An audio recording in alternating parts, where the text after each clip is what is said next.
السلام علیکم ورحمۃ اللہ وبرکاتہ۔ امید ہے آپ سب حضرات خیر و عافیت سے ہوں گے۔ اللہ تعالیٰ آپ کو شاد و باد رکھے۔ ناظرین کرام، نکاح سے قبل فنکشن ہال میں دلہے نے اچانک کر دی کار کا ناظرین کرام نکاح سے قبل فنکشن ہال میں دلہے نے اچانک کر دیا کار کا مطالبہ۔ دلہن مسکان نے کر دیا شادی سے انکار۔ نکاح سے کچھ دیر قبل ہونے والے دلہے نے جہیز میں بائک کے بجائے کار دینے کا اچانک مطالبہ کر دیا، جس پر دلہن والے پریشان ہو گئے اور اس شادی کو منسوخ کر دیا۔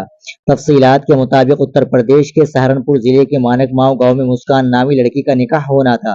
نکاح کی تمام تیاریاں مکمل تھی اور بارات دھوم دھام سے فنکشن ہال پہنچ چکی تھی، مگر جیسے ہی دلہا جاوید نے فنکشن ہال میں کھڑی بائک دیکھی، اس کا موڈ بگڑ گیا۔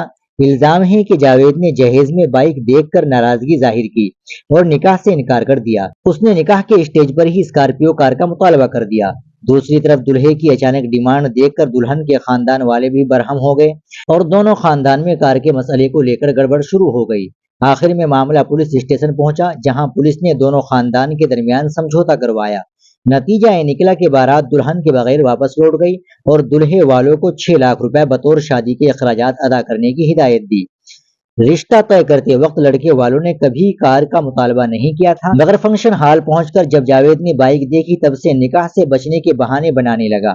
لڑکی والوں نے بارات کا شاندار استقبال کیا تھا، مگر جاوید نے نہ کھانے میں حصہ لیا اور نہ ہی نکاح کی رسم میں شامل ہوا۔ بتایا گیا کہ پولیس کے سامنے دلہے والے نکاح کی تقریب کے اخراجات واپس کرنے پر راضی ہو گئے۔ اس پورے واقعے پر دلہن مسکان نے کہا کہ نکاح میں ہمارے خاندان والے بائک دینے والے تھے، مگر عین وقت پر دلہے نے کار کی ڈیمانڈ کر دی۔ انہوں نے کہا کہ ہمارے پاس کار دینے کا بجٹ نہیں تھا۔ مسکان نے مزید کہا کہ اب میں بھی اس نکاح سے خوش نہیں ہوں، میں ایسے لالچی لوگوں کے درمیان نہیں جانا چاہتی۔ ناظرین کرام، آپ اس خبر کے تعلق سے کیا کہنا چاہتے ہیں؟ کمنٹ باکس میں ضرور بتا دیں۔ ویڈیو کو لائک اور شیئر ضرور کر دیں، چینل کو بھی سبسکرائب کر لیں۔ ملتے ہیں انشاءاللہ اگلی ویڈیو کے ساتھ۔ السلام علیکم ورحمۃ اللہ وبرکاتہ۔